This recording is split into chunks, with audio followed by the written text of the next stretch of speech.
Morning, everyone, and welcome.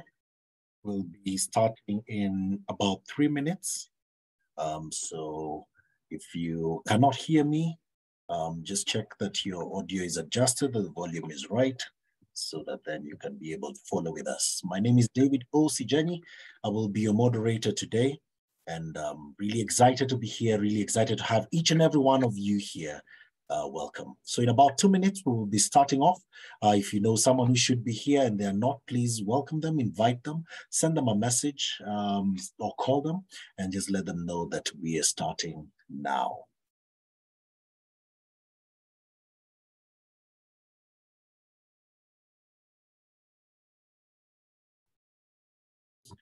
As we join in, please put in your name and just to introduce yourself as a matter of getting to know who's in the room and getting to know each other.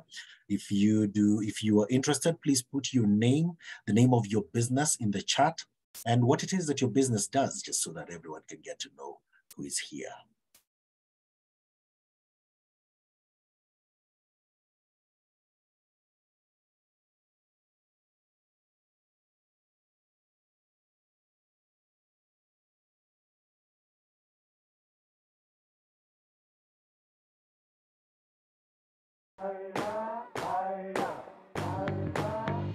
I started my hustling journey early 1990s, selling second-hand shoes. Then I shifted to selling yarn, then switched to uniform work, which I'm currently doing now. We process various types of clothing, that is textile. We do the pullovers, we do all sorts of uniform. Things became harder when COVID struck. I had to look for alternatives. I thought a lot. A friend of mine who told me Absa are giving even loans without security. They are the ones who have saved me up to now, because paying workers at the same time you're paying electricity, it's not easy. I know Absa will continue journeying with me. Working with Absa will make me see through all my plans. We see you're great. Now let's elevate it with Absa Business Banking. Speak to us about how we can help you get it done. That's Africanacity. That's Absa.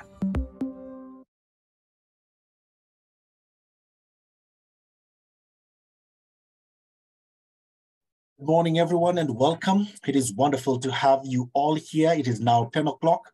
My name is David Osijeni, and welcome to this event organized in partnership between TBN, Transformation of Business Network Africa, and Absa Bank. And we have lined up some wonderful conversations for you today. And we've titled today's event, Building Financial Resilience in a Changing Economic Landscape. I am your host and moderator today, David Osijeni, and we will be having some amazing speakers coming to us in a very short while.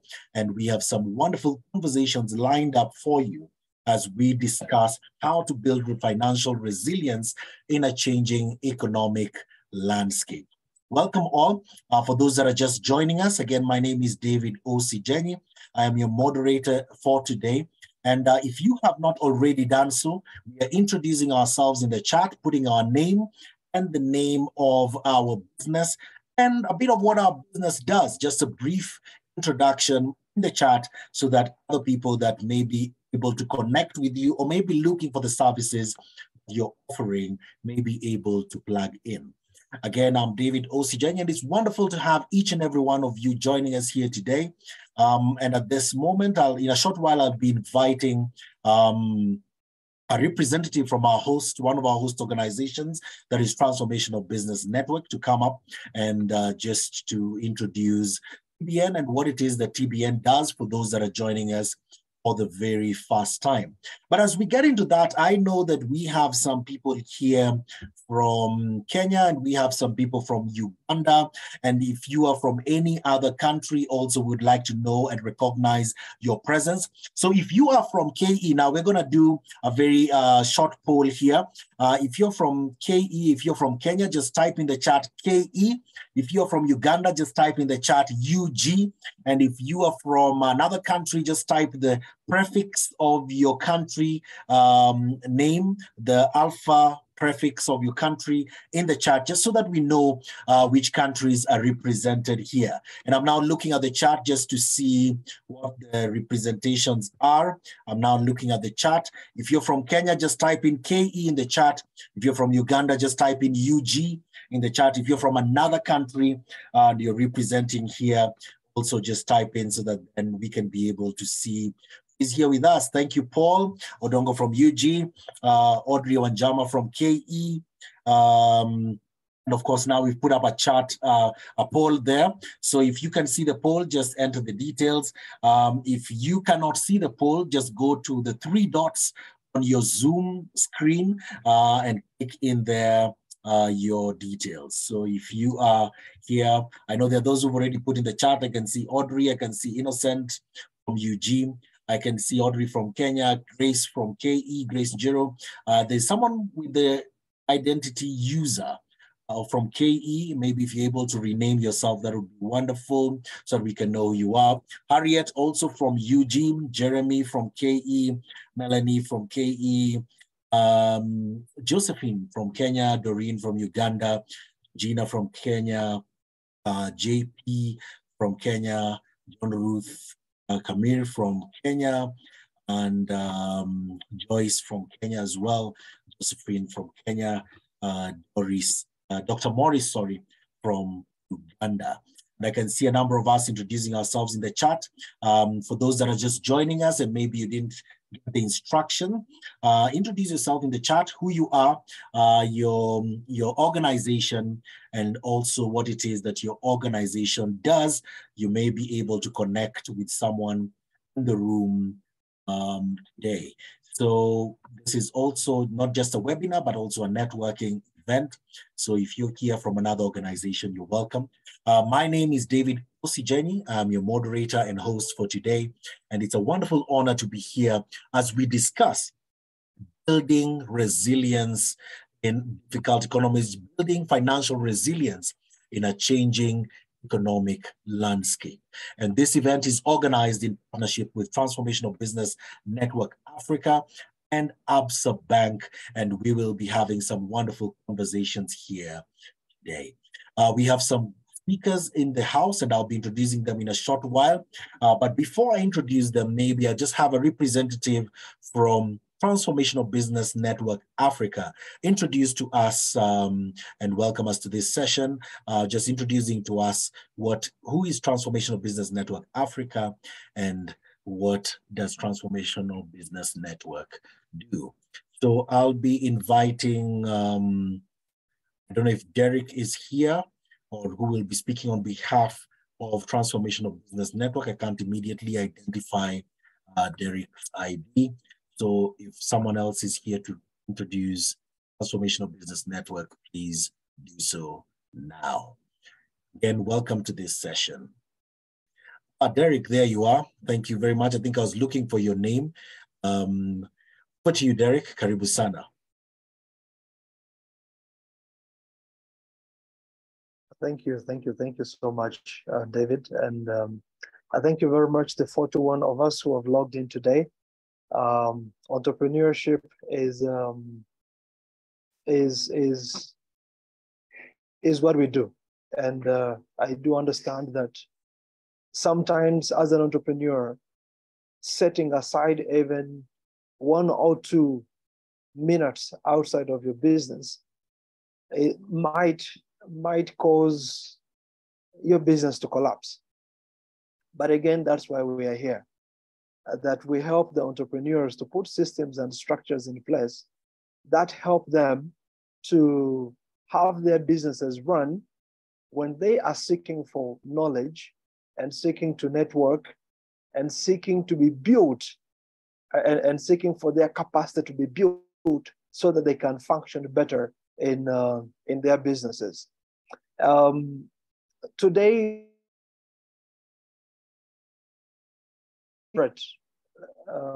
building financial resilience in a changing economic landscape. We do understand that in the world that we live in currently, that resilience should be seen as the ability to deal with the different shocks, adversity, and continuously adapt to and accelerate as disruptions and the crises arise over time. There are very many types of crises that in most cases befall our businesses. And resilience is always called for. Most importantly, most of the areas where we need resilience is when our bank accounts are running dry, or when we struggle with how to manage the finances that we have in our businesses. And today we have experts that will be able to expound on that from Absa Bank and Exim Bank, majorly Absa Bank, and they'll be telling us about how to build financial resilience. Now, sticking to what we do at Transformational Business Network, we've been around East Africa since 2017. We have trained over 420 entrepreneurs in the space that we have been here in East Africa. And we have helped entrepreneurs raise $17.2 million US. And we have helped to create jobs, 1,558 of added to the market. And the biggest thing that we do is to help you as an entrepreneur and the very many entrepreneurs that there are to have access to the relevant knowledge that they need to grow their business and to scale their business.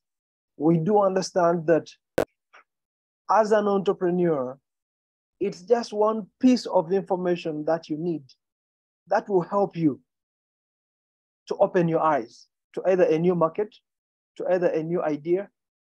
And it's also one network from where you are that will help you grow your business. And so we help you in capacity building.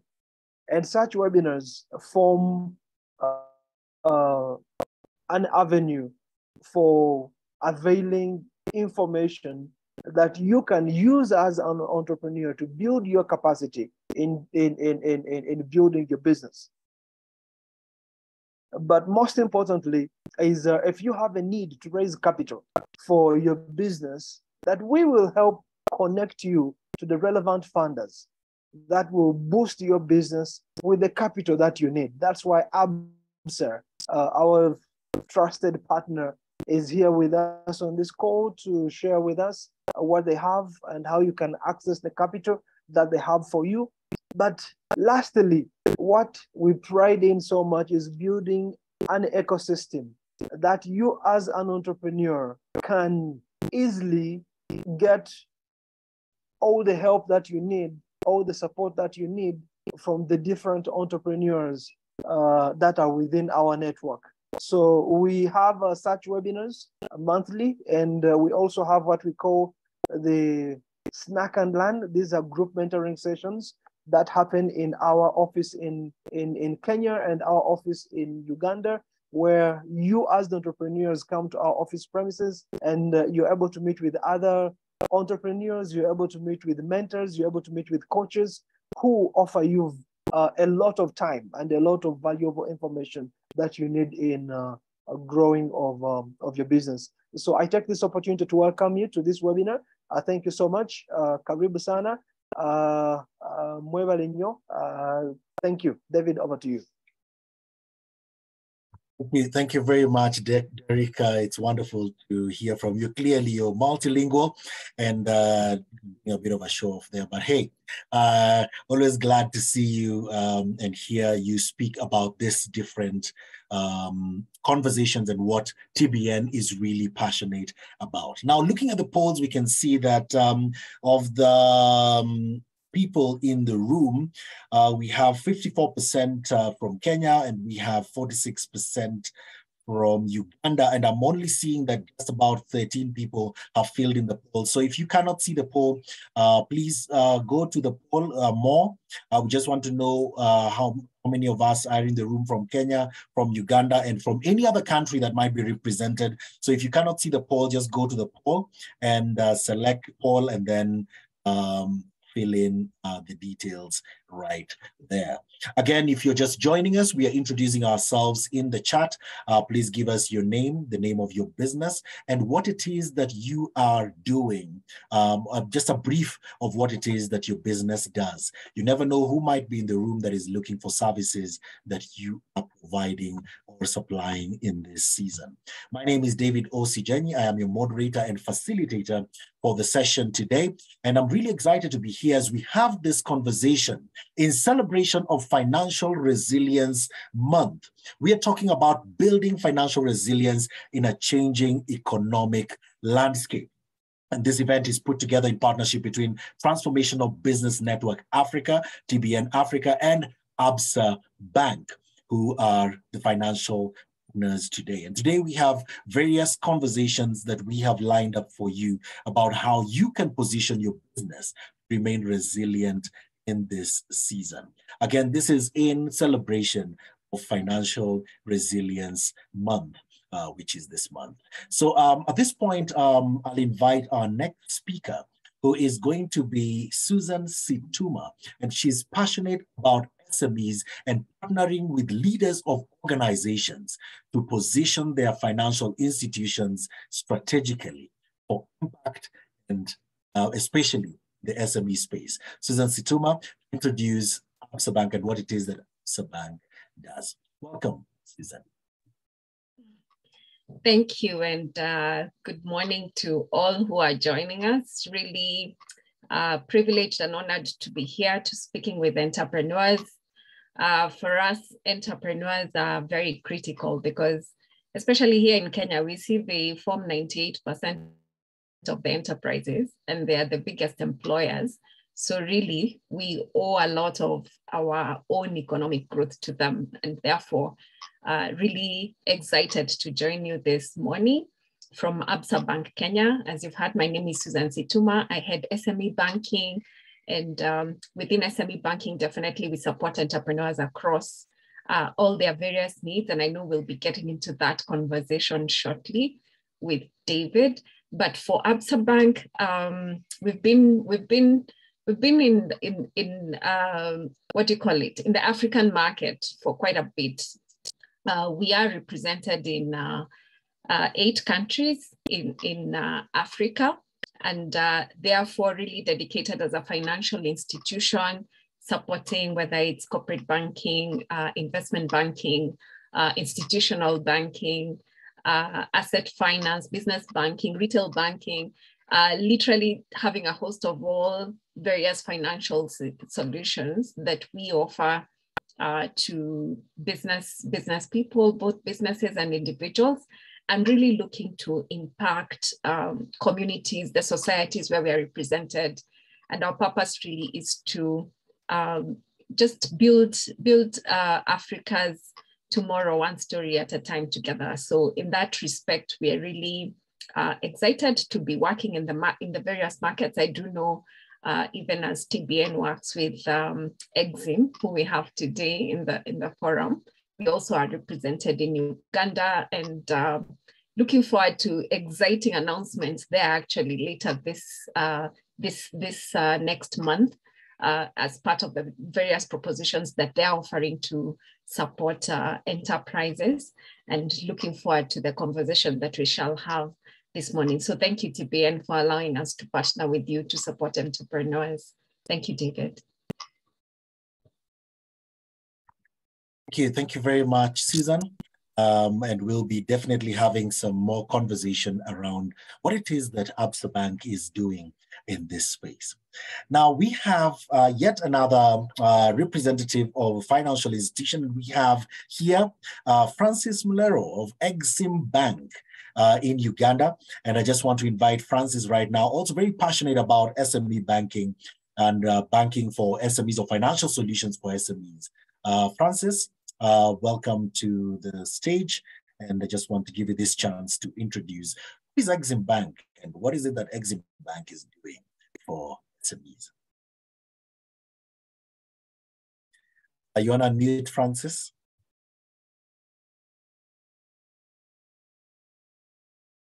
Okay. Yes, Sorry, there I you was go. speaking on mute. Are you able to hear me now, David? Okay. Loud and clear. Thank you very, very much, David, and of course the team from TBN. Much appreciated. My friend from Absa, thank you for partnering in this very good cause to grow our partners. My name is Francis Kamiamulero. I work with Exim Bank. I'm in charge of retail and SME banking. That's in Uganda. Yeah, Exim Bank is headquartered in Tanzania, but also there's a franchise or there's a presence in Djibouti, Comoros, and also in Uganda. In Uganda, you'll find us largely in Kampala, but again with customers across the country. Of course, we do this through leveraging on our technological or digital options to see that we're able to scale the entire country. So we do, our specialty is in basically mid-corporates and also SMEs. If you're in Uganda, you really find us very present in the traders market, in manufacturing, of course, in also real estate and the service industry. I think with that, David, that can serve as my introduction. I'll be happy to come back after to just explain what we exactly doing with the SMEs in Uganda and beyond. Thank you very much, and greetings to everyone who is on this call. Thank you. Wonderful. Thank you very much, Francis. I was wondering how you pronounce your middle name. And thank you for giving me the chance to hear it at least once, before I have to pronounce it again. Francis Kamiamulero. Wonderful. That's right, thanks. Awesome. Well, wonderful. Thank you to both of you, to Susan and to Francis. And in a short while, we'll just be getting into our conversation for the day. Before we do that, for those that are just joining us, welcome into the session. And today, in celebration of Financial Resilience Month, we have put together this wonderful event on building financial resilience in a changing economic landscape.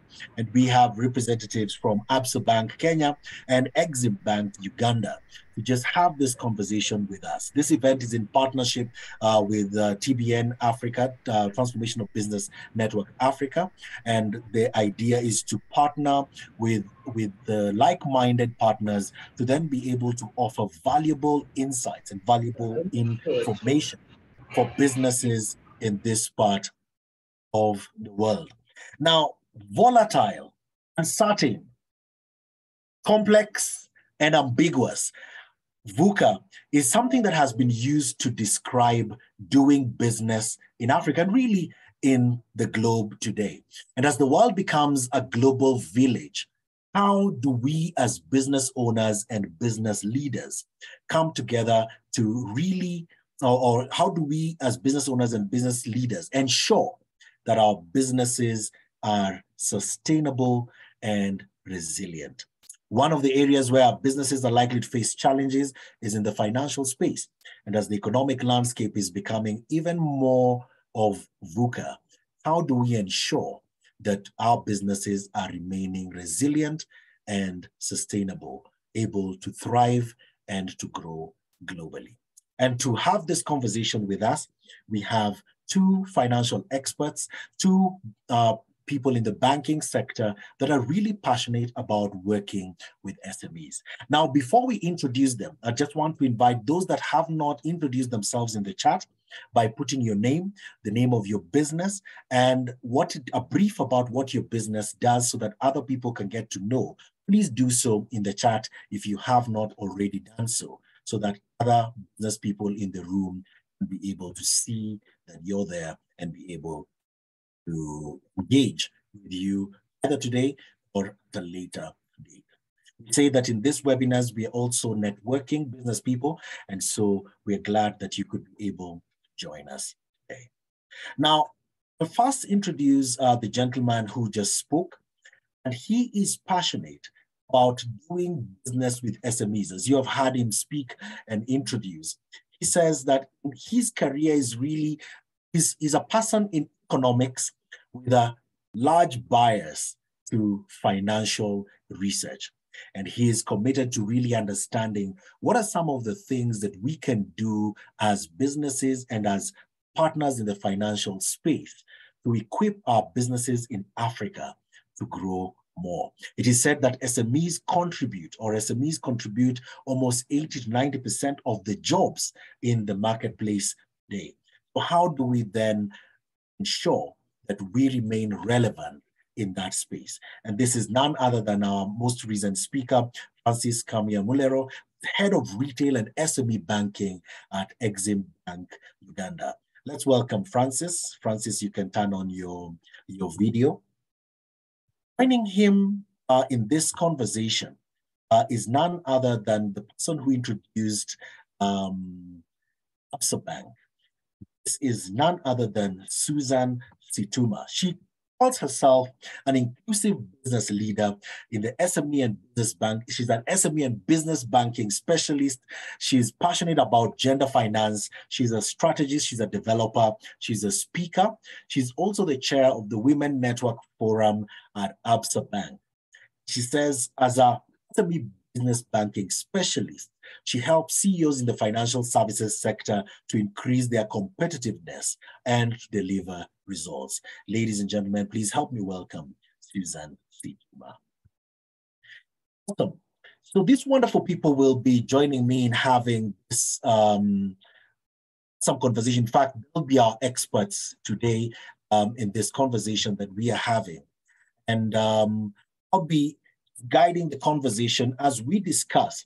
When we're talking about building financial resilience, celebrating this Financial Resilience Month, we talk about this. What exactly are we talking about? What is building financial resilience? What does it even mean for some of us who are hearing this for the first time, or we've had it all the time? And I'm borrowing from a time when a friend of mine said he was working at the World Economic Forum and they were in this big event, and it was assumed that everybody should know what they are talking about. And then he asked this question.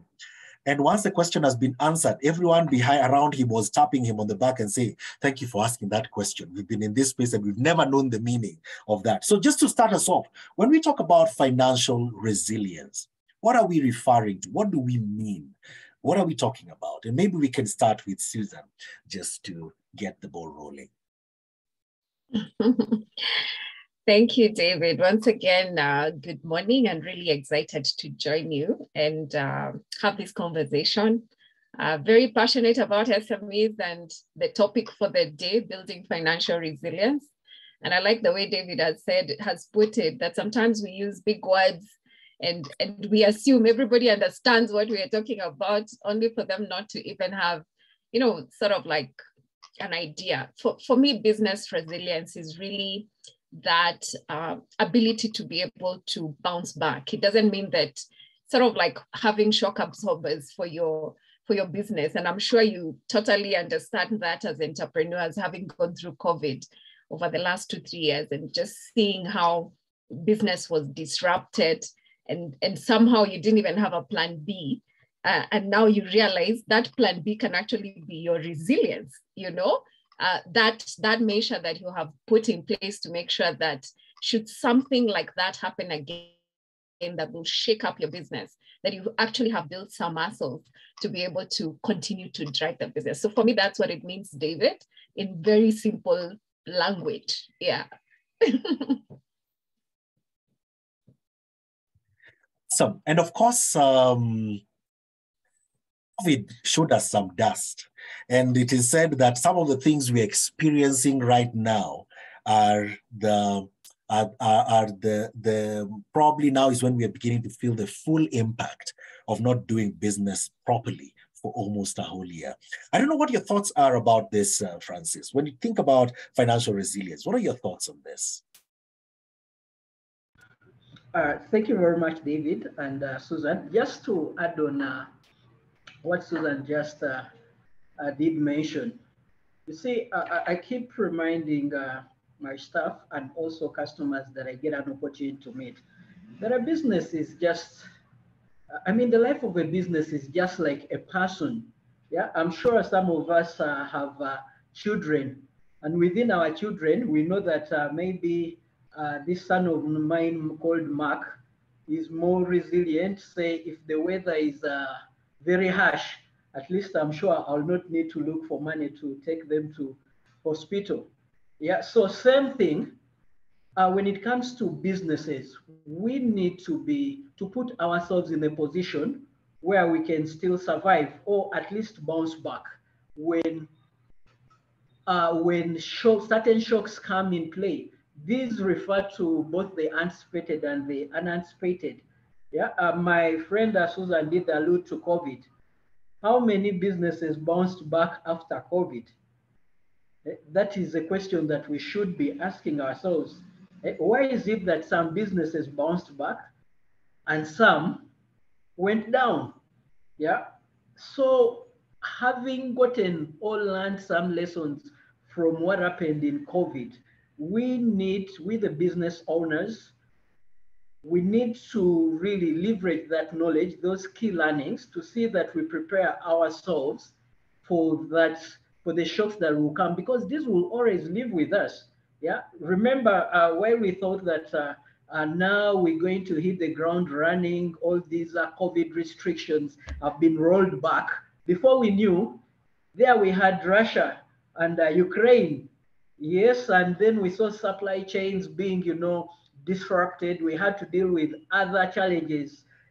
Once again, yeah, we've seen what has happened to the global economy. Every central bank has been trying to have battles with increased or managing the managing inflation, and as such increasing interest rates. So thing is that we as business owners need to understand that these challenges or the shocks will always come from even directions that we don't expect. So, and as such, we need to just build our businesses, look at those take key learnings and look for solutions around those learnings, such that if similar challenges come up, we can survive. Thank you very much, David. Those are my thoughts on that. Thank you. Thank you so much, Francis. And of course, in the COVID period, we saw some unprecedented applications at the organization responsible for business sustainability and liquidation, where businesses were actually applying to be liquidated in Uganda.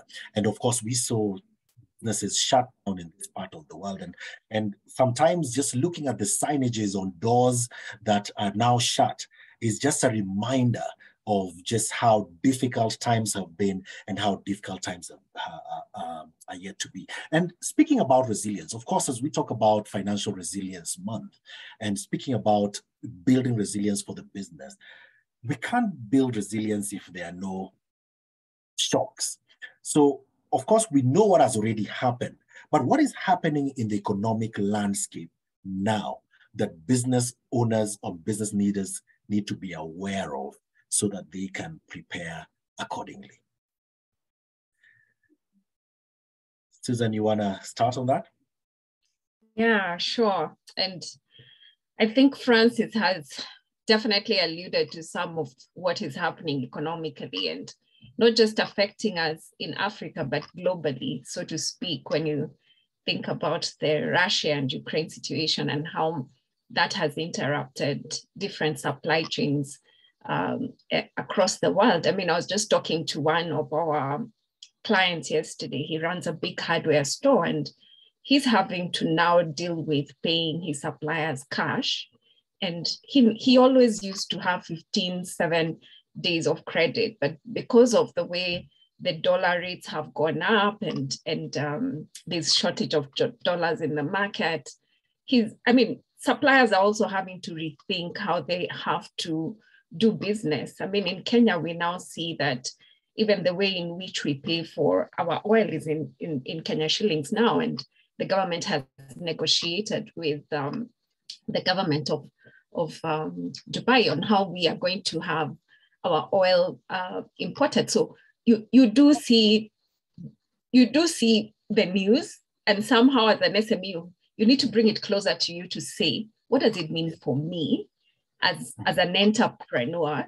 And how will it affect me? Because sometimes we see it, and I know where SMEs sit. Sometimes you think you're too small, and therefore it doesn't reach me. But surprise, surprise, it will come to you definitely when it now comes to crunch, where you're having to look for other suppliers, or you're having to come and find me and tell me, Susan, I now have cash constraint because the credit period I used to use with my suppliers has become zero. And therefore I have to pay my goods in cash. But somehow the market that I'm selling to, which is the consumer, still requires the credit days I used to give them. And we know how we are as entrepreneurs. We want money, even if it is a promise of money to come in 30 days. We're like, cool, let's sell it. We'll get the money that time. But you're not realizing the effect that it's gonna have on your cash flows, and therefore increase probably your costs if you have to come to a financial institution to borrow. And if you don't come formally to a financial institution, wherever it is that you will go, that money will have a cost. And before, because it wasn't such a big deal, you were using credit from your suppliers that didn't have a cost, so to speak. Now you've increased your cost of your product, but you didn't change your price. So sooner than later, what happens to your business? So for me, I think we're living in some times where, as much as we see the news, as entrepreneurs, you need to think through. You need to think through, how is that going to land to my business? How is that landing to my customers?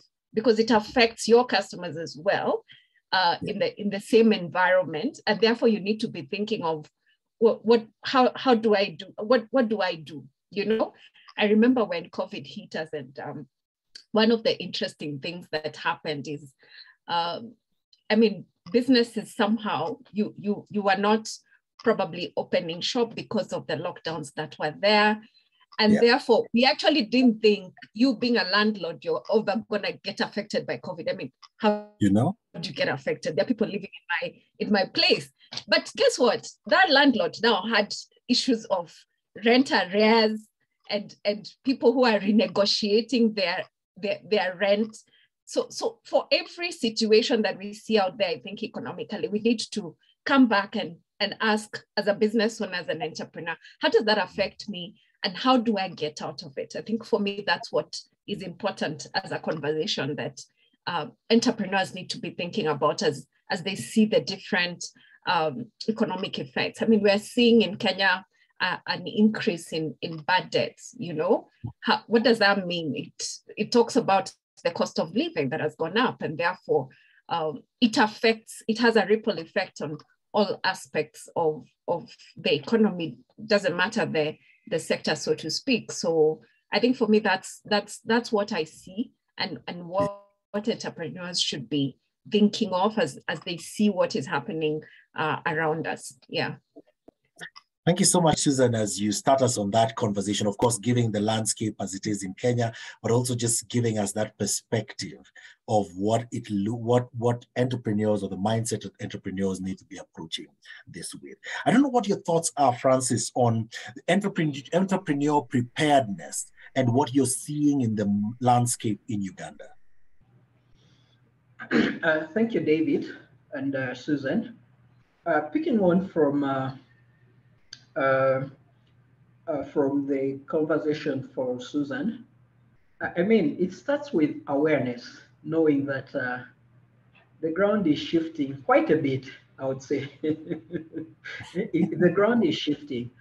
There are some, I would say, headwinds that we started seeing immediately after COVID.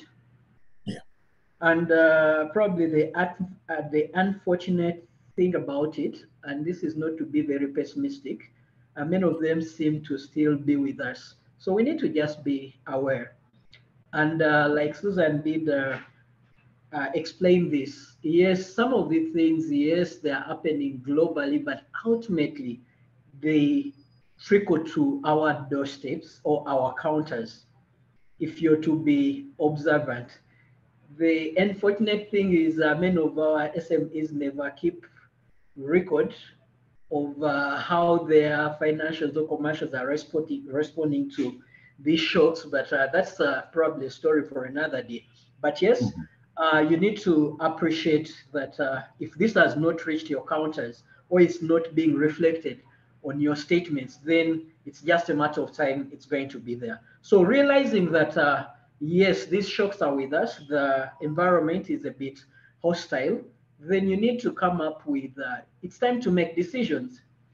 You need to take a call on your business. You can't just let things, continue the way they are. We are the owners of these businesses. So there should be that time when you sit with your partners, when you sit with your bankers and have a very thorough discussion.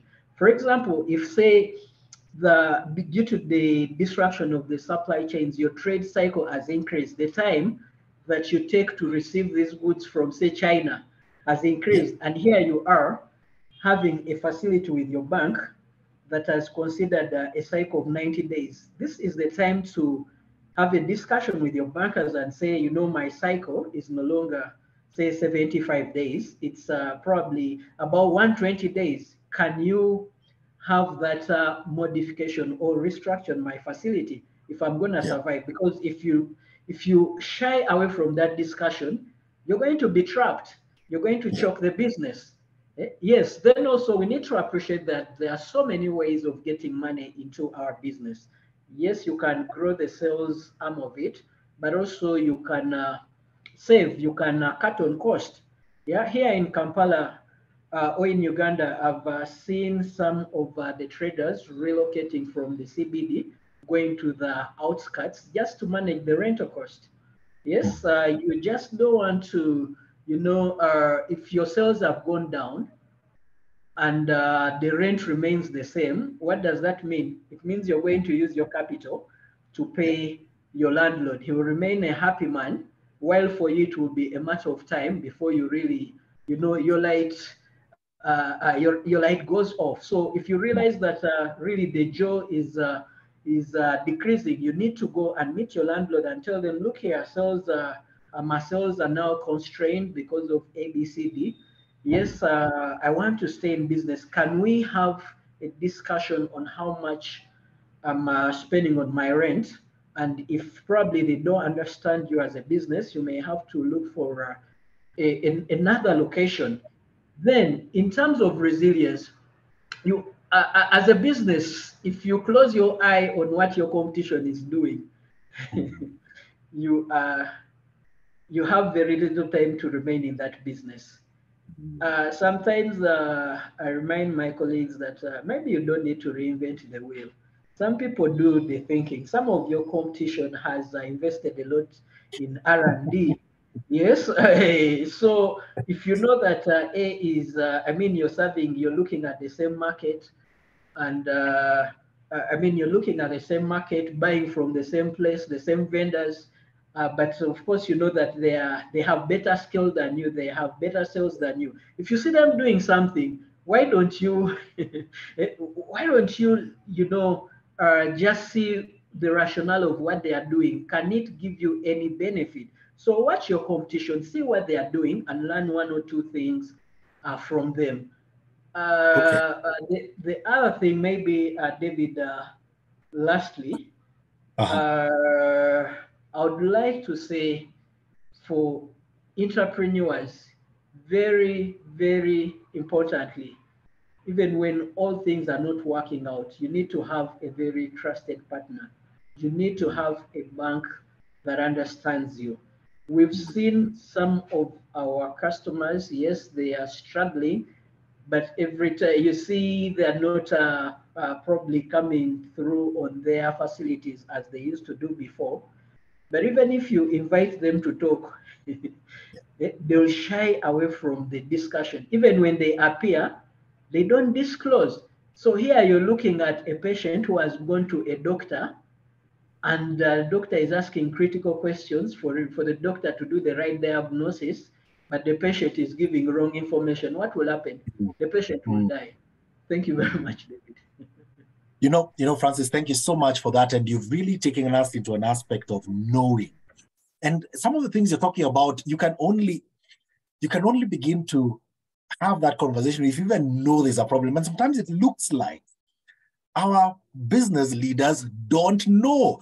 Who knew that you can have a conversation with your bank? Who knew that you can actually talk about these things and your bank is actually your partner? And as you speak about that, brought this point of what opportunities exist for us to know, because you in that short moment, you've enlightened us.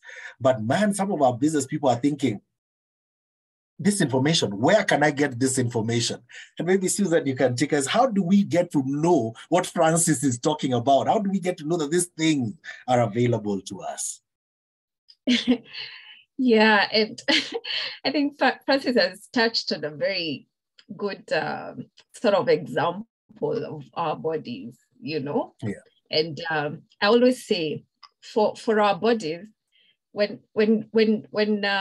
you're gonna catch a cold, you see the symptoms, you can feel them, But for the business, you feel some type of way.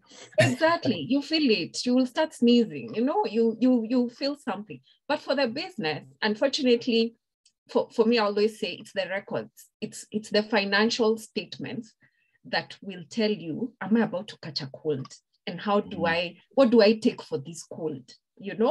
And that's the time you need to come and talk to us as banks. I think we've moved from those ages where bankers were seen as those people over there, you need to respect them.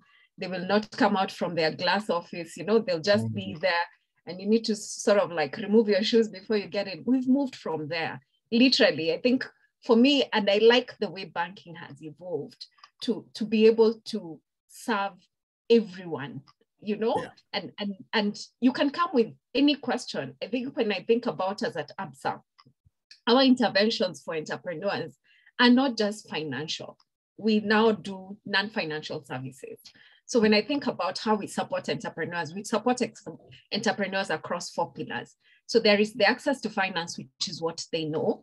I'll come and many entrepreneurs will come and say, I want a loan, and probably that's not what they need.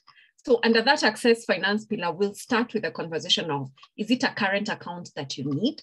And you definitely need a current account because you need to keep a track of those transactions. Because when it comes to some of the unsecured lending that we do, it's purely backed by the cash flow that we are seeing in your statement or in your transaction history. And for Kenya, I'm happy we have M-Pesa. I'm sure Uganda also has a money transfer platform that helps keep that track. And I'm also happy for COVID because somehow we've moved to digital payments that have a track record, Yeah. So therefore it's become a little easier to try and see the transaction history for the entrepreneurs and therefore make a decision about how much money should I give them? How much are they able to pay? But for me, it starts with that current account and then get into the other services of what other products can we give you? So if you come and talk to us and you tell us, for example, now where we are seeing the crunch where suppliers are not giving credit, probably some of them are open to a guarantee.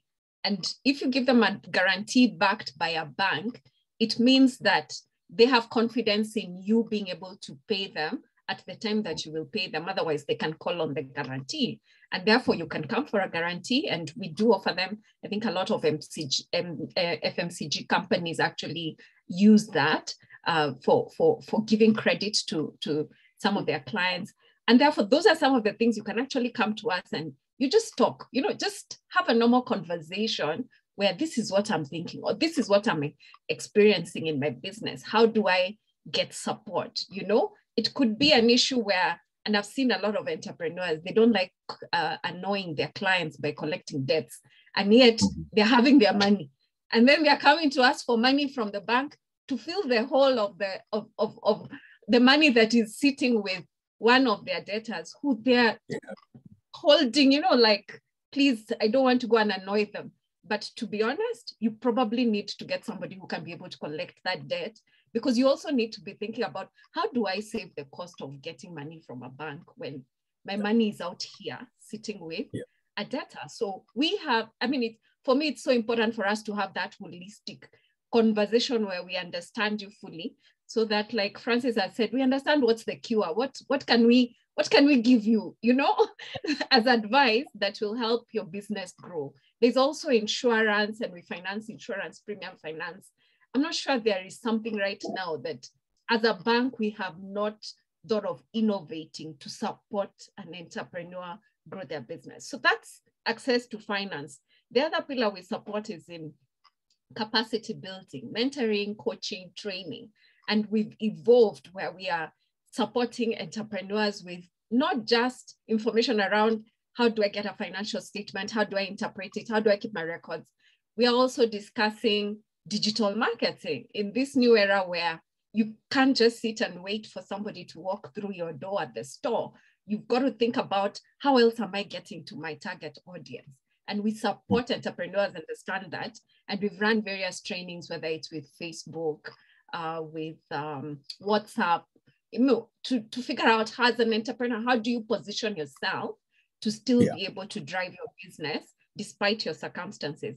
But we also then talk about self-care, things like your own wellness, your own self-leadership, because in this uncertain times, somehow you can second guess yourself, wonder, am I really doing the right thing? Am I taking business to the right direction? So we support with information like that.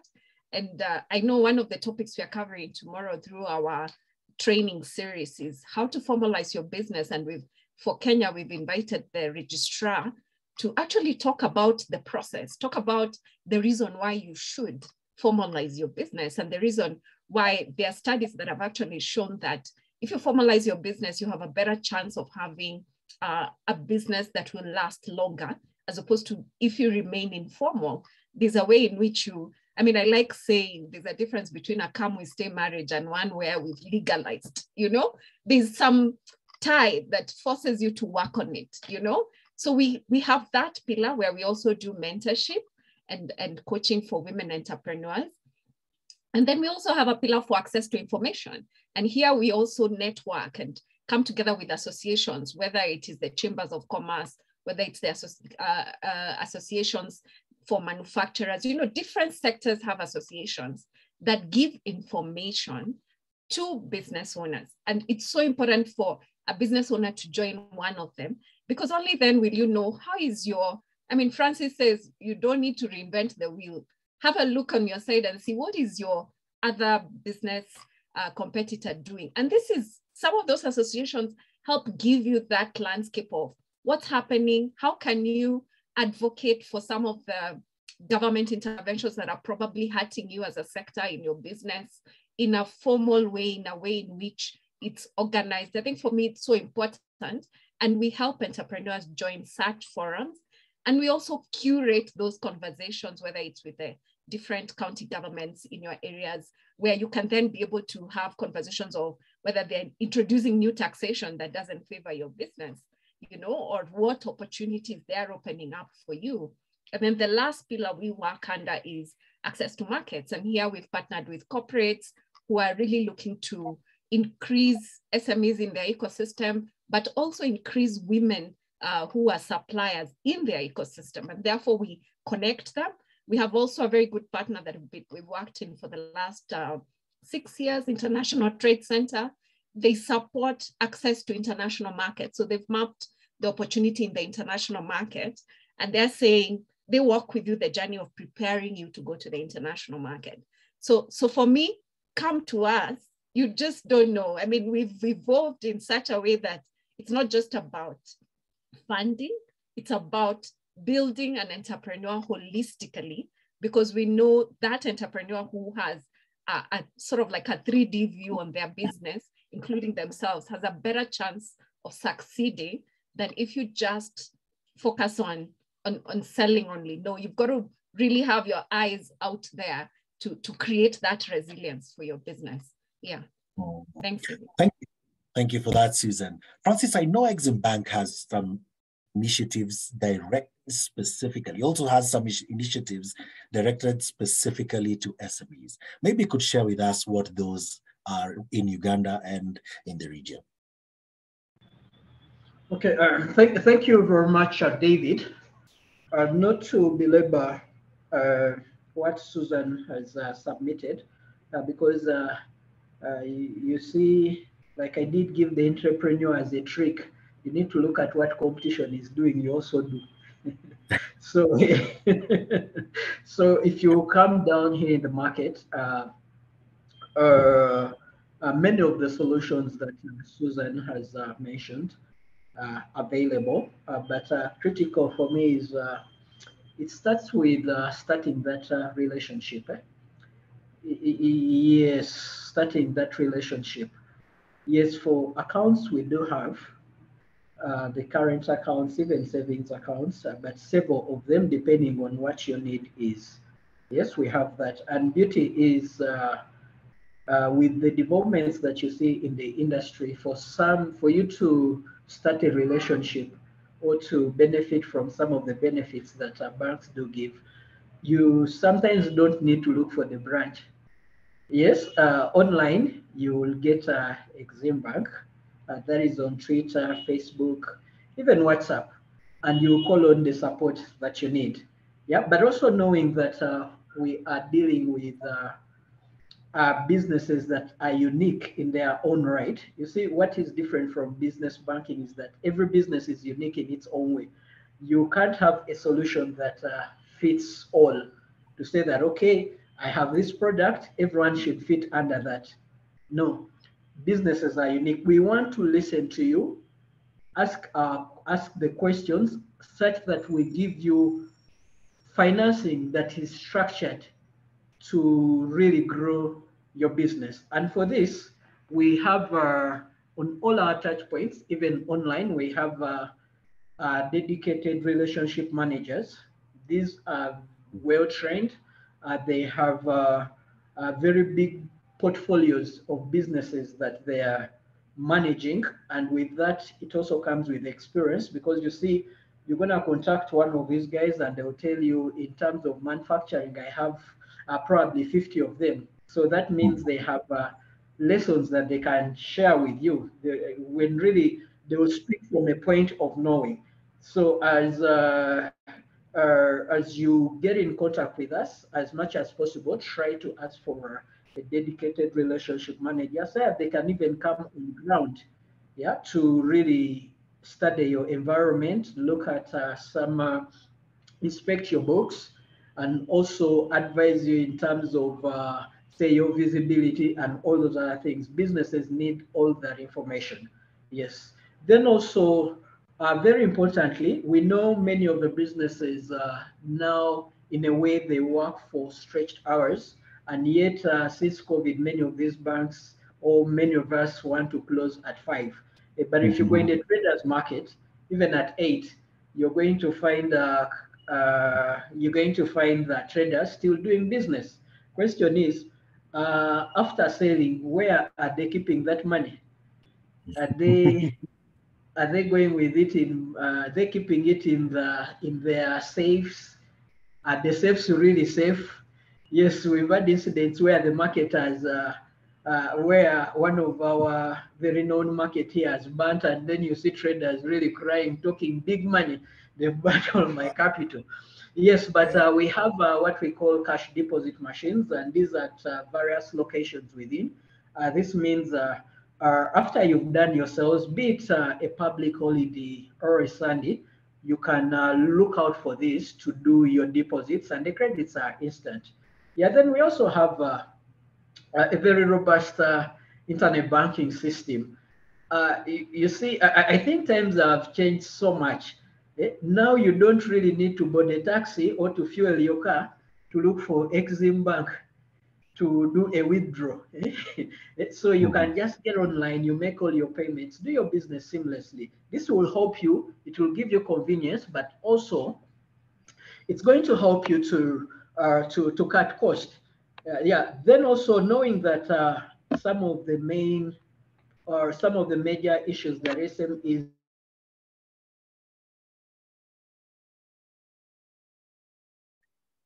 Francis, somehow we've lost audio. I don't know if are you it's able to just hear me now? there you are. Yes, you are. Okay. David, I was just saying that we are aware that some of these SMEs don't have very good vintage. They've been in business for quite a short time, and as such, they may not be in position to, or they've not sufficiently grown their asset column. So if they come to me and I ask for collateral, so many times they will walk out of the doors, or I'll deny them support. So we have a range of uncollateralized or unsecured facilities that they can take advantage of. Of course, it also comes with terms and conditions.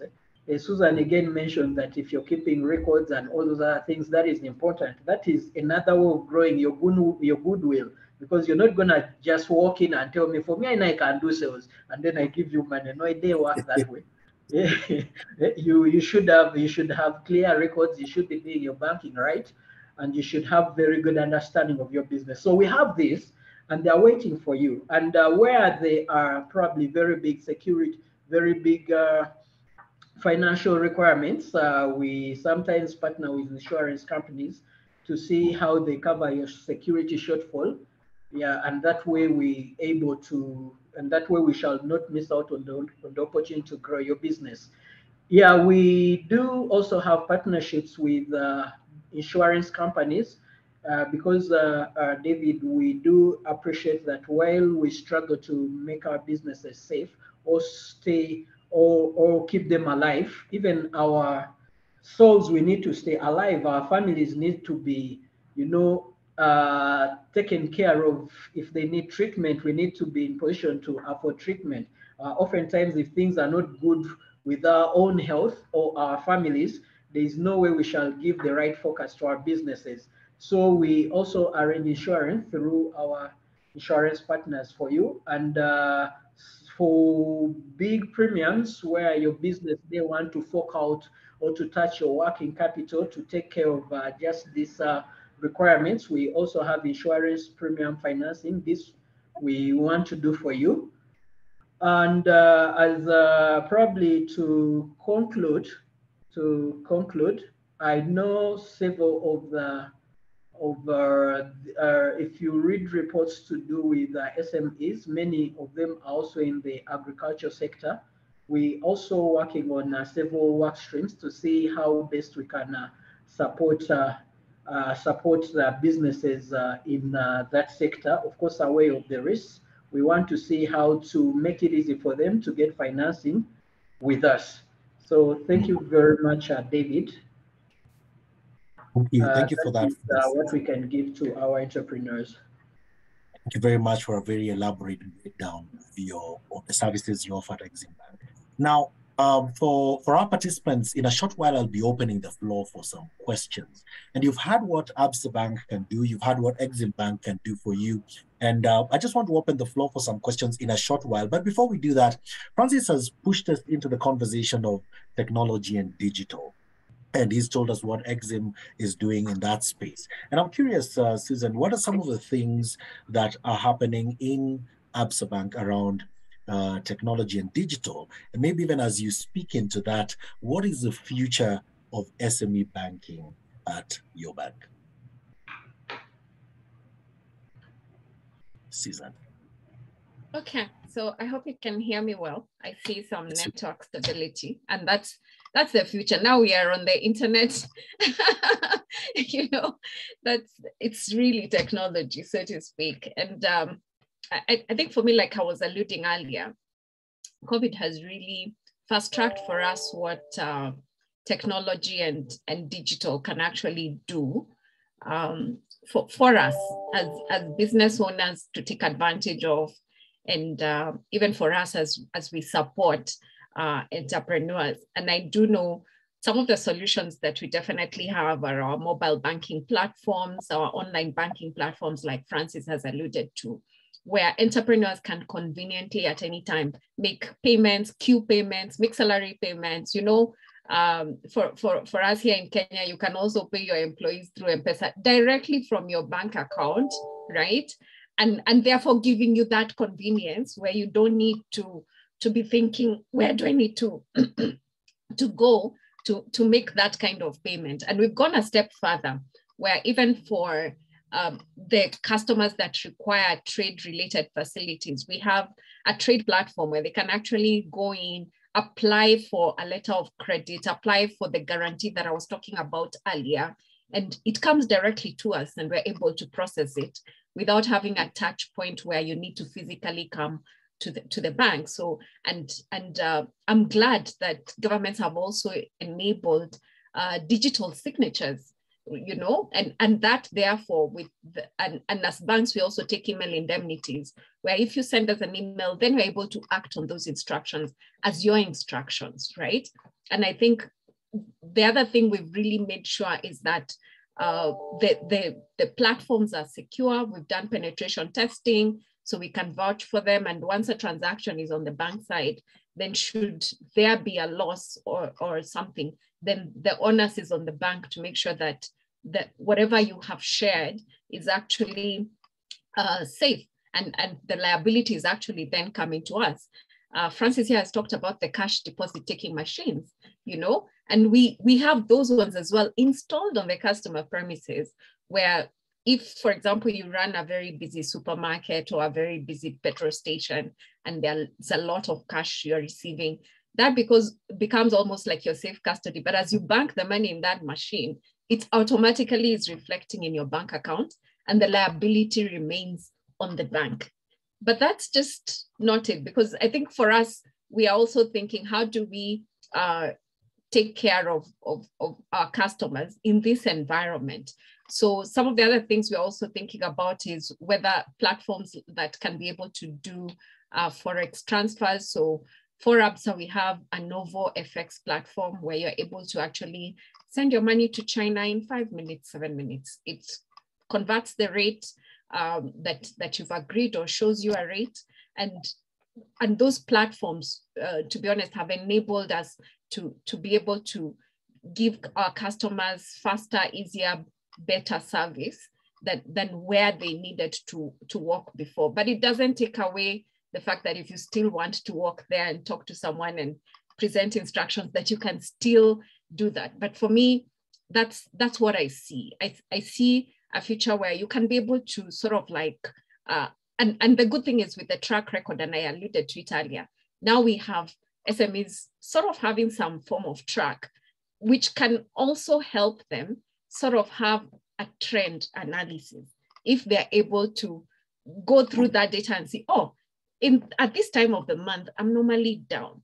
So can I ask my bank to support me? Because we also give short-term excesses for customers, but it's purely based on transactional history. That's how I'm able to vouch for you. I'm able to vouch for you with your account, because I wouldn't be able to know all the SMEs personally, you know? So in that respect, it's so important that you see what solution do you need, and plan better as an SME, so that then we can support you weather the storms that you already see, and therefore be able to plan better, and therefore be able to have a more successful enterprise that you're running, as opposed to when you have to run things on impromptu. You know, impromptu things are very expensive, I must say. I mean, so you have to find a way of how do you plan better so that you can be able to get support at the right time in advance. I know some of the other products that we offer is also invoice discounting. I mean, if there's money sitting somewhere with a debtor, and maybe that debtor is one of the corporates that is well known, and therefore we can vouch for their ability to pay you when they said they'll pay you, but you now have an order to supply, you can walk to the bank and be able to get that invoice. So for me, I see definitely the future is SMEs. It's always been SMEs, especially for Africa. I mean, they're the next corporates that we are building, and therefore we need to find a way of making sure that they can weather the shocks and be able to be the small corporate, so to speak, but knowing very well they're walking a journey to be a big enterprise. And I always say, requesting for a facility of maybe $500, that process of requesting that $500 for an entrepreneur, remember, by the time you're asking for 500, that's like their 1 billion, so to speak, you know, if I could use those terms, because for them, that's a lot of money at that enterprise. but it's the same process as the one who's going to come and ask for the larger amounts of money. So I think for me, it's setting yourself up to understand these are the rails. How do I drive my business to make sure that it is sustainable, and also then understand what's going on around me, so that then I can drive a sustainable business. But definitely, I like the way the world has, Africa has opened up to the Africa Free Trade Agreement. And how do you take advantage that you don't need to have a business only in Kenya, but you can have one in Uganda at the same time? You're using the same sort of rails to have that business platform in Uganda, probably thinking about the target market now in Uganda, and if there are any nuances from a cultural perspective, but ideally your product is still required. So for me, I see as a time when entrepreneurs can actually sort of like spread their wings and become bigger, just because of what technology has enabled them to do, and also be visible on the online spaces. Yeah, thanks. Wow, thanks, Susan. Julie is saying you're dragging her by the ears to Absa, and she needs to talk to someone from Absa, UG. You're welcome. Really liking what you're saying. Do make that connection happen. Francis, your perspective of where this is going, your perspective of where SME banking and banking for SMEs we've had, and multiple times, even the World Economic Forum and different global articles saying SMEs are the foundation of growth of economies. What are you seeing moving forward for SMEs as Exim Bank? Francis. Are you still muted, Francis?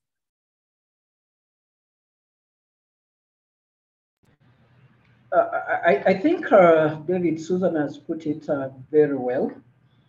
Definitely, if you're looking for where growth of the economy is going to be, it's probably, or it's most definitely in the SME space.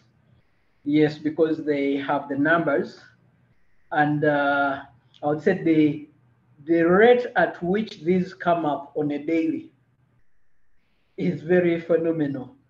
Of course, there's also a challenge that many of them also die in very large numbers, but I think the rate at which people do create these businesses is really very, very good. And that partly reflects on how we in Africa are very entrepreneurial.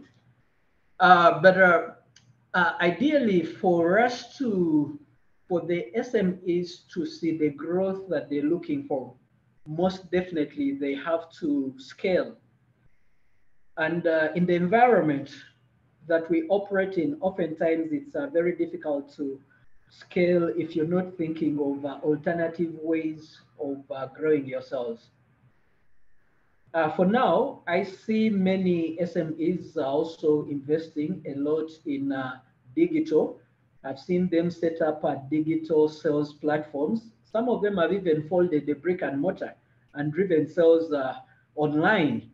So to me, I think as much as possible as we plan for the growth strategy, as we plan for the growth of our businesses, we need to ask ourselves, what can we do differently to grow our sales? How can we leverage on technology to manage the cost of serving our customers, we as businesses, but also to reach out to more customers? We all know we in Africa, we're now buying from other continents, even while we've even never gone there. Yeah, but in just a few days, we get the items with the rights or with the required specifications wherever we are. Yeah, how do you explain that? So for us as African SMEs, can we start thinking in the same direction? How do we break the barriers? How can a business in Uganda or my business in Kenya take Europe as part of its market? Yeah. Moreover, moreover, reaching that market without any really very big costs. So there's an opportunity there. We need to look beyond our countries, beyond the continent, Yes, you know, China, they always say China is looking at Africa because of, you know, the demographics, the huge numbers. Why don't we look at China? Yes, Yeah. of course, government has a role to play in terms of enabling that. But yes, Mhm. why don't we start? As a Yeah. matter of fact, I know some of my customers that are already, you know, leveraging the market in China or even beyond Africa. And they will tell you that things are looking good. Yeah, while I'm having a lot of competition around me, I find I've identified a bigger market outside Africa. So mine is to appeal to all the business owners on this platform to think out of the box. Yeah, if Yeah. we're going to continue doing things the way we've been doing, then we should not really expect different results. Thank you. Wow. Wow. Amazing, amazing conversations with Susan Situmo of Absa Bank and Francis Kamia Mulero. I said that right, Francis, right? From Right, Exim well Bank, said. from Exim Bank, Uganda. And now we want to go into some questions from our participants. As you were speaking, as you are both speaking, I think among one of the things that came to my mind is just how um, global companies and global businesses are looking at Africa as as the next frontier. And it's been a conversation that's been going on for a long time. In 2013, we were just talking about investment is coming to Africa. In 2023, we are now seeing a lot of investment that has taken place, and now even organizations and countries having national strategies around partnering with Africa and moving into Africa. And they're seeing those as ways, and in fact, literally leveraging the potential in Africa to grow their businesses and their revenues. How is it that African businesses, and especially SMEs, are still struggling in this space? And of course, you've mentioned some of the challenges. And one of these initiatives, and part of why we're having this conversation, and part of the reason I'm being a business advisory consultant and business development consultant, I'm constantly in these conversations and in capacity building for SMEs, is because we need to reach a place where we can compete globally. Now, we've seen the potential of Africa as being immense. I mean, with one of our local telcos, literally building a name for themselves regionally and in the continent just by operating in one African country. It tells us the potential is there. So how do we leverage it as SMEs? And maybe one of the questions coming up from Samuel Muhindo is directed to Susan is, what products and programs do you have for small scale producers? And then sometimes I think the conversation around SMEs is lost in when you look at SMEs at a global space and SMEs in Africa, then SMEs in the region. You could be having three very different conversations. And so Samuel asks, what are the products and programs you have for small-scale producer organizations like cooperative societies and unions? Susan. Okay.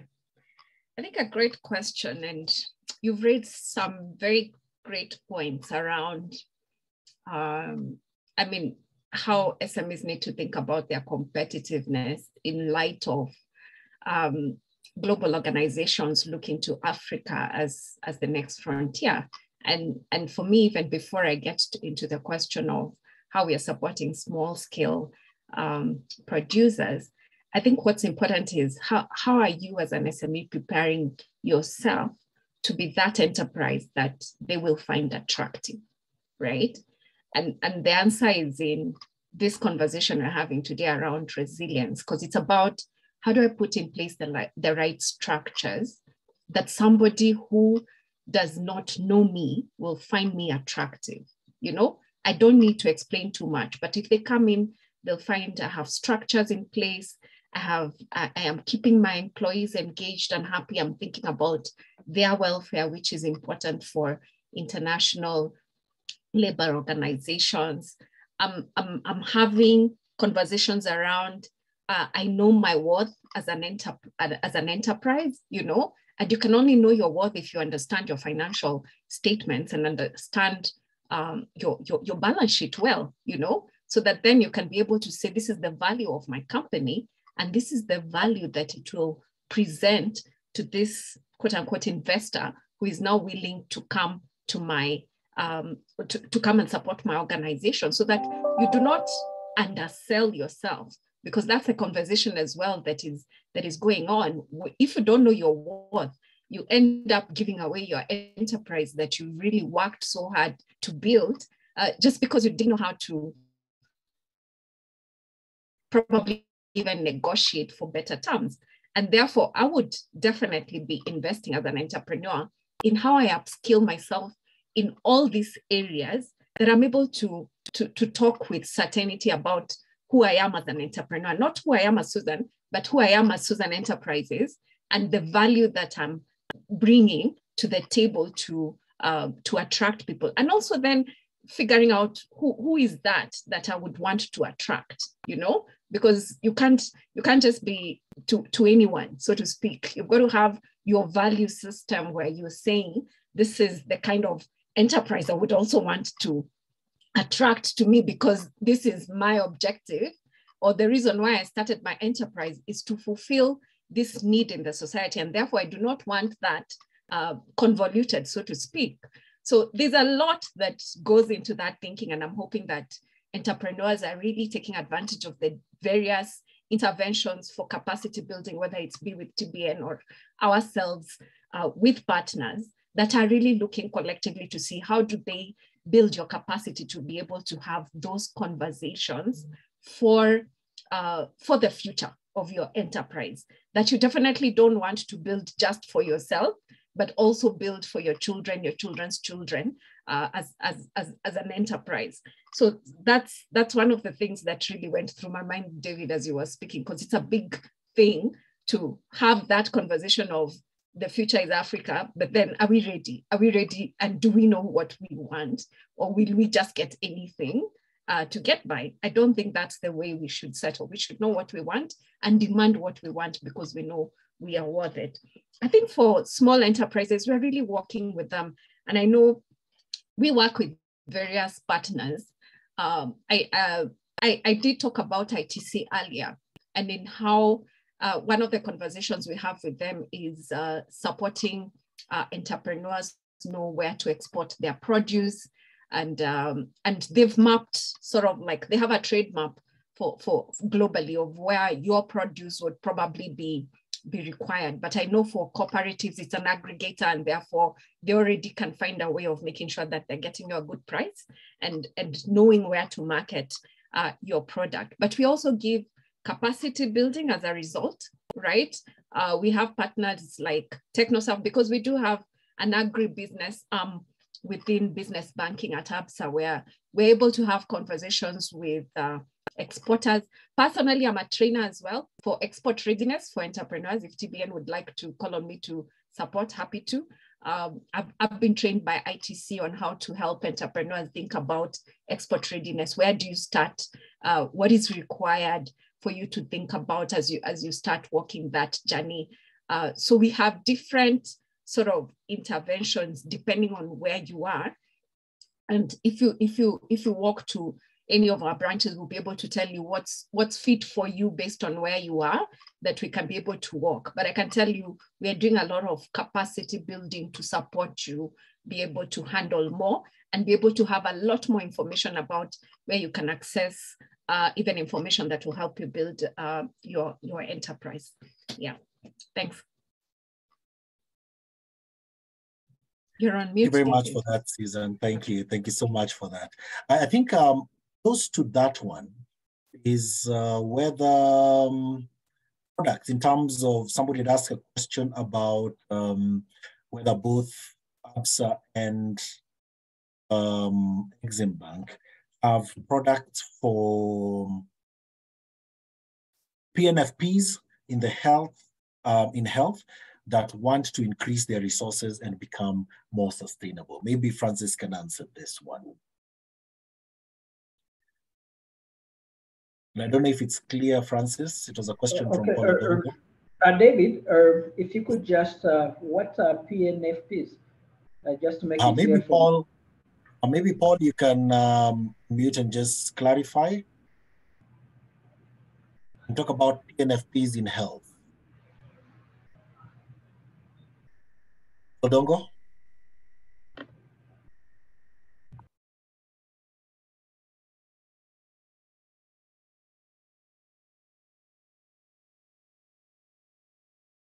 Okay, it seems not to be on. Apollo, I can see you there. In case you're speaking, you're still muted.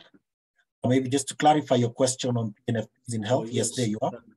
Yes, sorry about that, David. There was a protocol in place that was preventing me from unmuting, but thank you. Yes.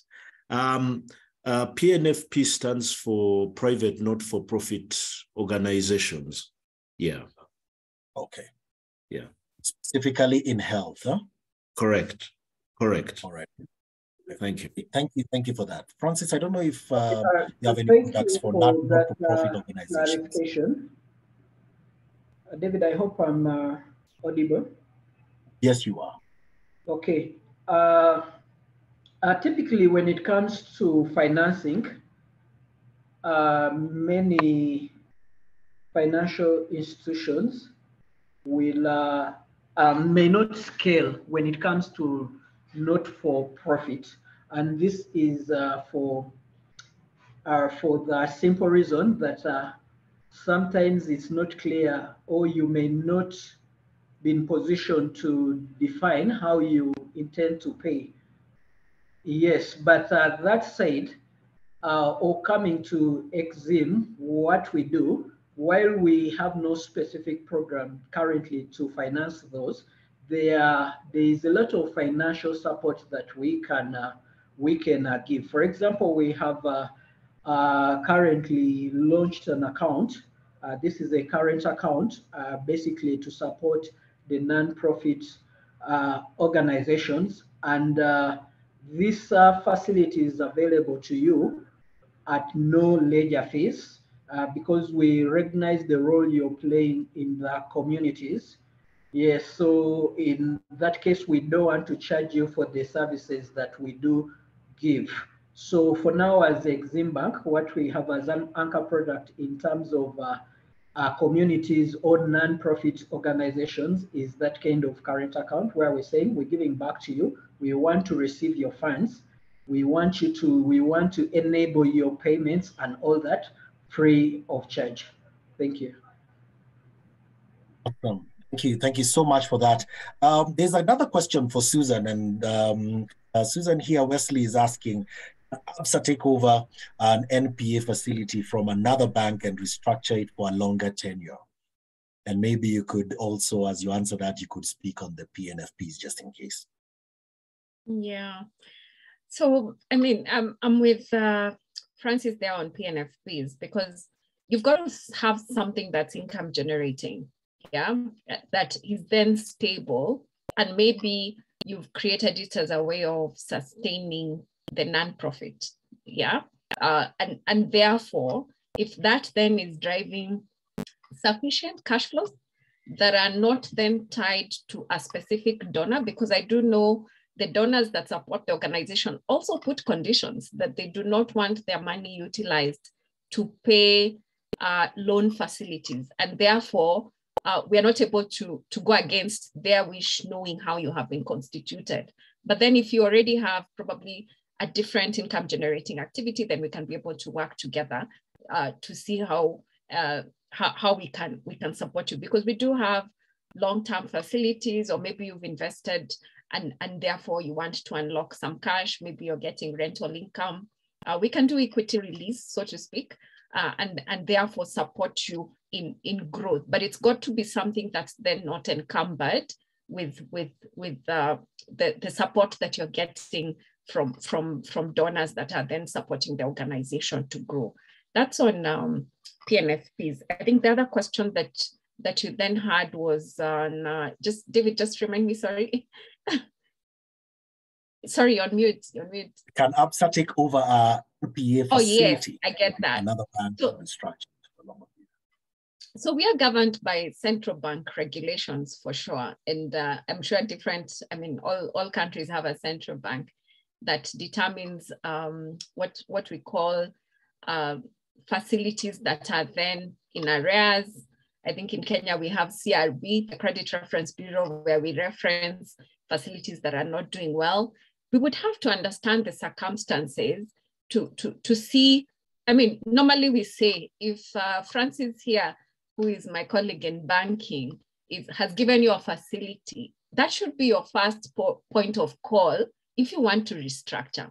And if they are then not trusting you enough to want to continue a relationship with you, and you want to totally come to Absa and start a new relationship. You see, it's normally harder to start a new relationship when you're struggling than when you are doing well, right? So if you started it with Francis, you are doing well, and now he doesn't want to continue. Normally, it's a red flag. You know, what has happened, you know? But if there are very good reasons and things that can actually be validated, then we can exceptionally review that. Because for our own customers, if you're struggling, then we will start having the conversation very early. And I always tell entrepreneurs, don't run away from what is going to come. Don't kick that can down the road. If you can already see this payment is not going to come at the end of the month, come and see Susan and tell Susan, I am foreseeing a problem. This might not come. So that then it's easy to restructure debt when just before it starts getting bad. And when we talk about a doubtful loan, which is part of the classification that Central Bank has given us, it's a loan that has not paid consistently for 3 months. So before 3 months, surely, by the time you're reaching month 1, just come and see us, because it becomes very easy to have that conversation of trying to restructure that debt. But I'm happy and open. I'll put my email address. I think I've seen Isaac, one of my team leaders, in the call here. You can put my email address on the chat, send to us if you're in Kenya, and then we have a more focused conversation on what exactly are you going through and what are the terms in which we can be able to take over. But I would advise enterprises, before you see it, because you'll see it coming, that payment has been delayed. Even if it was a 90-day facility like Francis was talking about earlier that we have with you based on your cash cycle, and that has changed, come early. It's very easy to have a conversation at that time. Thank you. Thank you for that, Susan. As we begin to bring this to a close, Dr. Geoffrey says the biggest challenge we have as SMEs is access to long-term finance, especially post-COVID. And the challenges we faced during COVID pandemic are still haunting us. Businesses closed down, financial institutions are still reminding us about the sins caused by COVID. And let us forget the past and move on, he asks. We are not bad financial managers, but the environment is still hostile. We thank TBN for taking us up as investment advisors, and we are learning a lot and picking up our pieces. This is Dr. Geoffrey Anguyo of Namangu Investments Limited. I want to tie in what Dr. Geoffrey is saying with something that Lucy said earlier. For business people that may have failed, we because of COVID, we struggled, businesses fell apart, we lost our businesses, and we are really just trying to get back in. What help is available for us? I don't know whether Francis wants to answer this. I'm happy to. Francis is on mute. Yes. Go ahead. David, I have a very interesting one. I know, there is something very interesting. And I keep reminding some customers, if you go to a banker, sometimes allow the banker to be the banker and you be the customer. A customer comes and what is right in his head is, I need financing. And this is the structure of financing that I need. So yes, you're asking all the questions, but for them, they came with, I need financing and should be tomorrow. If you don't give me, I'm walking into the next door. Yes, just to the entrepreneurs that are here, I think where banks are now, we still appreciate that some of the effects of COVID-19 actually getting, I would say, it's just now that we're starting to see the worst part of them. Yes, of course, depending on the sector. But as I want to believe for any professional banker or anyone who is out there to support SMEs, if you walk into there, they'll be interested in knowing how you're bouncing back. It's very unlikely they'll point you to what happened, how you were performing in COVID, because even beyond what banks were able to do, we saw the central banks supporting, even government supporting. So it wouldn't really, play well if we going to hold businesses according to the way they perform, then unless there were specific character issues that surfaced at around that point, or even some of these businesses were not performing even before COVID. So we just need to unpack and say, okay, this is how exactly you are affected in COVID. And for each of these reasons, this is what you have to say about them. So based on how you're bouncing back, how the figures are looking like, then support can be granted at that point. But again, entrepreneurs need also to understand that sometimes the solution is not financing.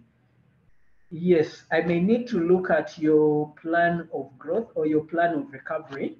Yes, we look at the financials and agree what would be the appropriate time to take that financing. It shouldn't be, or even sometimes at this point, we propose another kind of financing. It may not, we need to recognize that it's not only banks that can be a source of this financial help. Yeah, already our hosts here have told us the kind of support that they are giving to SMEs to recover. So at that point, if you approached me, you never know, I may say, why don't you look at why don't you go to TBN to gain from the capacity building, or they have this kind of programs. Then we have a meeting 6 months down the road to just see how you're doing on some of the things that we've agreed to. Yeah, and also beyond financing, sometimes we also look at the kind of structure of the facility that I'll give to you. You know, oftentimes the customer will come and say, I'm looking for cheap financing, and their idea of cheap financing is the interest rate. Ladies and gentlemen, it's deeper than the interest rate. Yeah, the trick is in the kind or in the structure of the financing that I'll give to you.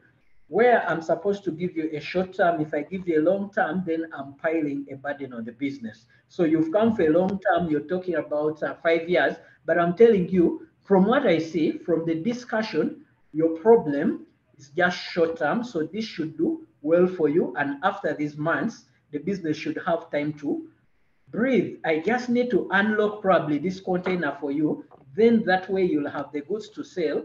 So let's have a discussion after you've sold. Let's do another stock taking and see now how much more that you need. So it's, David, I just mean to say the conversation is deeper than I want financing. We want to look at the structure. We want to also look at the rate that we're giving to you, because here, by us coming in at this time, we want to grow the business. So for me to grow the business, I need to give it the right structure. I also need to give it the right price. If I fail on that, I'll give you the financing, but you'll find yourself in the same place. Thank you. Yeah. Thank you. Thank you so much, Francis. I know, Susan, you were burning to say something about this particular question. I'll give you a chance to do that even as we begin to wrap up.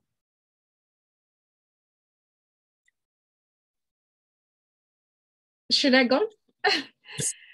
Okay. Yeah, I think for me, it's a very good opportunity for entrepreneurs to restart their businesses post-COVID, especially if you're so affected. And to be honest, I don't look at entrepreneurs as risky when they come through the doors. No, I actually look at them as an opportunity to see how do we support them, grow that idea, grow that business to the next level, so to speak. But putting all things into perspective, you know, I know I have an example of a client who was definitely affected by COVID and couldn't continue with her business. And she ended up thinking of starting a new line of business where now she thought of the environment and selling environment-friendly products.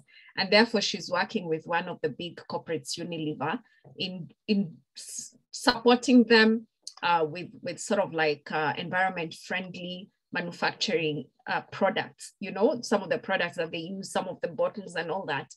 So she went and got a contract, and she came to me and told me, Susan, you say you're supporting women. How can you support me? She's never done that before. But I like how we had this conversation with her, where she told me where she's going to get the material.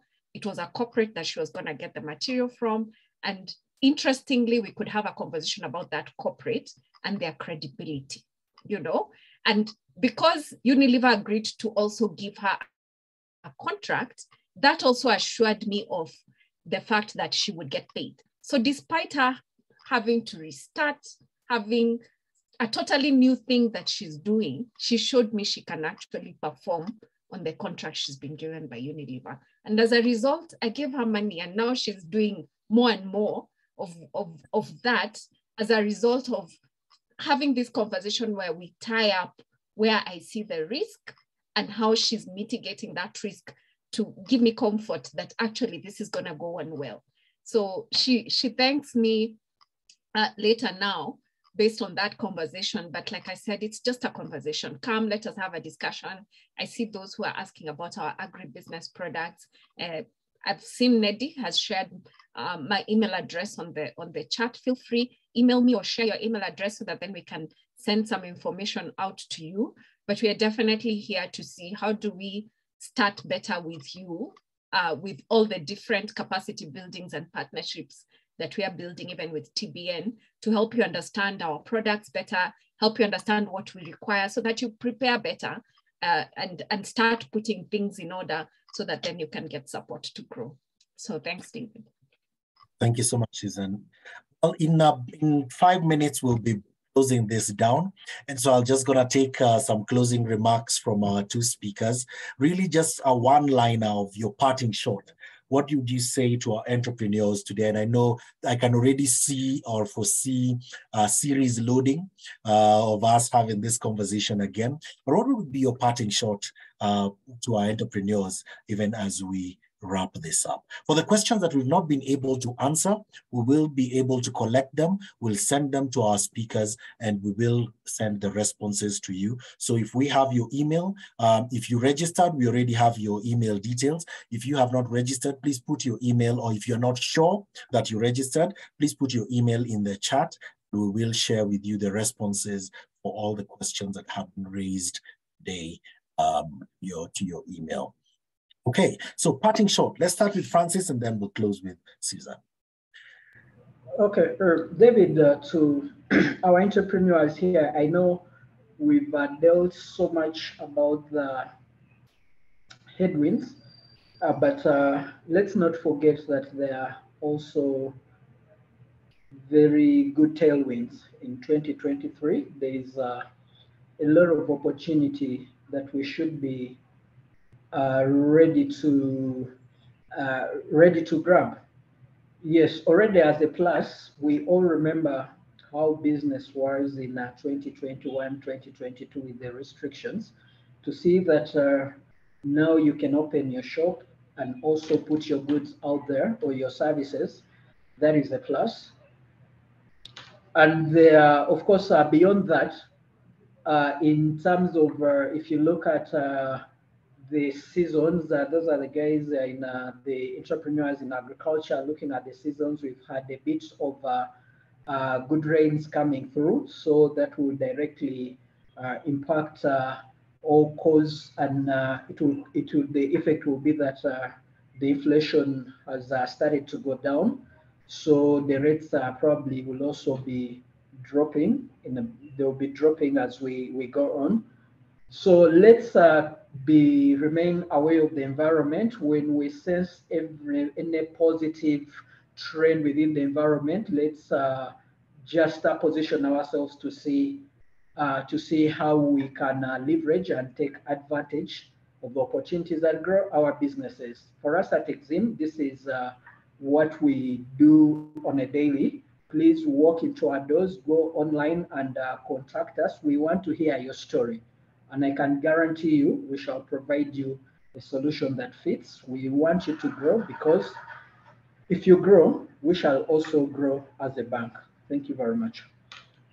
Thank you, Francis. Susan?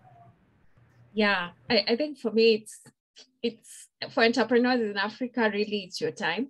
I think you owe yourself to prepare accordingly, to be able to take advantage of what is available for you. I think there is so much, and financial institutions have evolved So in that respect, don't be in a rat race with a Shylock. That's one of the things I would leave out there for you. Don't be in a rat race. Come, let's have a discussion. Let's see that which we can be able to structure for you to get out of it so that you can be able to walk the journey of growing and building an enterprise that you can actually leave as a legacy for your children. So for me, we are very passionate about supporting entrepreneurs. We have dedicated women in business proposition as well, the She Business account. And in that program, actually, we are supporting women. We've partnered with the United Nations Agency for Training and Research to also support women figure out how do they rebuild themselves and set up the right structure, thinking about sustainability as well. But I already know TBN has such good forums to be able to walk the journey. I was actually very impressed with how TBN is able to walk the journey with entrepreneurs, to just hold that hand, because sometimes you just need somebody who will tell you, this is how I went about this situation. So for us, it's to say the doors are open, don't feel stuck, just talk to us and see what it is that we can be able to unlock for you as a financial institution, and really wishing you well as you chart your way up to building your enterprise. So God bless you. Thank you. Thank you so much, Susan Situma. Thank you so much, Francis Mulero from Uganda Exim Bank, and Susan Situma from Absa Bank. And your passion for SMEs is evident. This has been your host, David Osijenyi from TBN, and I am passionate about working with different businesses, and really I'm involved in capacity building in the TBN space. And it has been an honor engaging with all of you today. At this point, I just want to introduce Derek to come back and just give us the closing remarks even as we wrap up. Derek, over to you. A round of applause to you, our able moderator, David Osijenyi, and to Susan, thank you so much for the time that you gave us as TBN to speak to entrepreneurs and avail what Absa has in store for the SMEs. And thank you, Mr. Kamya, Francis Mulero, for taking off time as well and letting us know what Exim Bank has in store for our entrepreneurs in Uganda. But in closing, I want to make the following remarks: that resilience stretches beyond financial resilience. And by financial resilience, it's not just the balance sheet strength or rather the cash flow positions of your businesses, but there are things that contribute to how strong your balance sheet should be, or how your cash position should be in order for the bank to take a chance and loan you. There are other multiple dimensions of resilience that can support your business: financial resilience, pricing, cost control, and agility, cash conversion, and hedging. We look at operational resilience, workforce management, supply chain, and the maintenance of your workforce. You look at digital and technological resilience, some of the things that Mr. Mulero and Susan have spoken about. We are living in a digitized world right now with very many technological advances, issues of cybersecurity, data protection, quality, as well as availability, automation of your processes, analytics and digital experiences that will help you in your operations, but also strengthen your operations, but also attract more clientele, a brand reputation and environmental, social, and governance, business model and innovation capabilities, and all the like, and of course the organizational bit of it all. We as TBN, we facilitate all these other aspects of resilience that your business needs in order for you to build a solid financial position that will make the banks invest in your business. My colleagues on the call, I will request them to put their emails down in the chat. Reach out to them. All who have registered will reach out to you with the different resources that we have. We will introduce you to Absa. We will introduce you to Exim Bank. All we need is give us the information.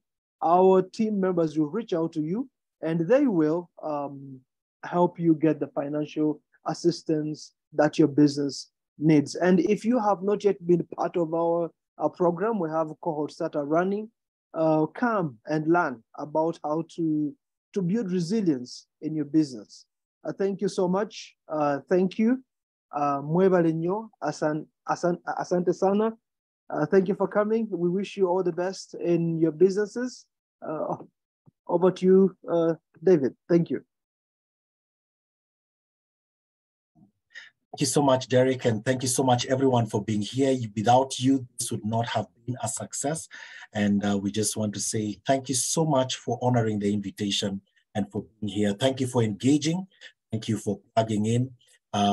Looking forward to seeing you in our next engagement. Once again, Francis, Susan, thank you so much for your wonderful insights and for speaking to us ever so ably. Looking forward to engaging with you in the days to come. Have an excellent afternoon and the best.